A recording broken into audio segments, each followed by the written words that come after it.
Lizzie présente Regardez le noir, un recueil de nouvelles établi sous la direction de Yvan Faute, lu par Julien Châtelet et Amandine Doham.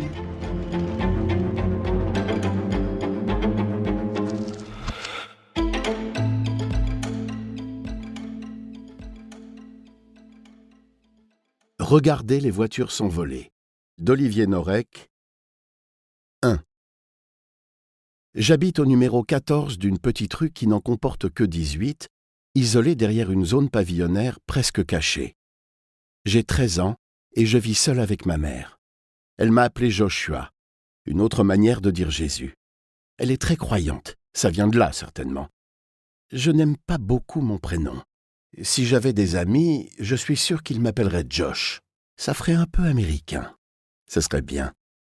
La maison voisine est vide depuis près d'1 an. Un vieil homme y habitait, puis un matin, de ma fenêtre, j'ai vu les pompiers casser la porte. Quelques jours plus tard, ses enfants, des gens que nous n'avions jamais vus, ont emporté les meubles aussi vite que des voleurs. Et depuis, les volets sont restés clos.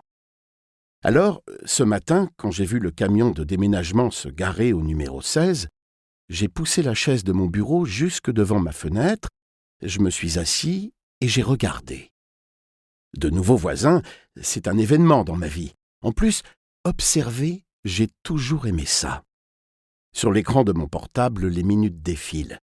Je sais que je vais être en retard au collège, mais je n'arrive pas à décrocher de ma fenêtre.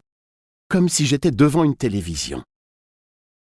L'homme soulève les cartons avec tant de facilité qu'il semble rempli de plumes. Il doit faire beaucoup de sport. On dirait un athlète. Un père, ça doit être fort pour protéger les siens. Enfin, j'imagine, je n'ai plus le mien. La femme est entrée et n'a pas quitté la maison depuis. Je dois descendre dans mon salon pour la voir s'affairer à la cuisine, ranger au fur et à mesure ce qu'elle sort des cartons. Elle monte l'escalier et me voilà obligé de grimper les marches 2 à 2 pour la suivre. Je me poste à la fenêtre du couloir. Elle ouvre les rideaux d'une première chambre, range des affaires dans une armoire. Elle quitte la pièce et se rend dans une seconde chambre dont elle ouvre aussi les rideaux pour y faire entrer la lumière. Je sais comment est composé l'intérieur de leur maison, par cœur même. Dans notre rue, ils n'ont pris qu'un seul architecte pour les construire toutes. Elles sont donc chacune la copie identique de l'autre. 9 heures. Les cours commencent. « Joshua ? Quelqu'un a vu Joshua ce matin ?» C'est ce que va dire la prof. Elle sait que je vis seul avec ma mère.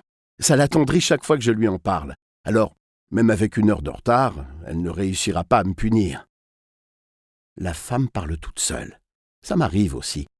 Le psy dit que c'est parce que j'ai une grande vie intérieure. Moi, je sais que c'est parce que je m'emmerde la plupart du temps. Elle pose les mains sur ses hanches et se retourne, fait des gestes, explique quelque chose. Elle ne parle pas toute seule, elle s'adresse à quelqu'un. Une 3e personne que je n'avais pas remarquée. Il faut que je change de point de vue. Je retourne dans ma chambre, je me tords la nuque pour voir de ma fenêtre. Elle est là, assise sur son lit, le visage baissé, les mains à plat sur les draps, ses petites baskets blanches se balançant dans le vide. Elle semble avoir mon âge. J'ai une voisine, quelqu'un à observer. Nous sommes vendredi et je sais déjà à quoi je vais occuper mon week-end. Un coup d'œil à mon portable. Ce n'est plus du retard, c'est de l'école buissonnière, de la désertion pure et simple. J'attrape mon sac à dos, j'enfile mon manteau, je dévale l'escalier, j'embrasse ma mère sur le front. Dehors, il y a encore le père de famille, l'homme fort qui jongle avec les cartons. Il a une grosse tache de transpiration dans le dos. Elle couvre tout son t-shirt. Je lève la main à son attention, un salut de bon voisinage. Il me détaille sans me répondre, sans me sourire, et remonte dans la remorque. C'est un peu vexant, mais je ne suis qu'un ado inconnu après tout. 2.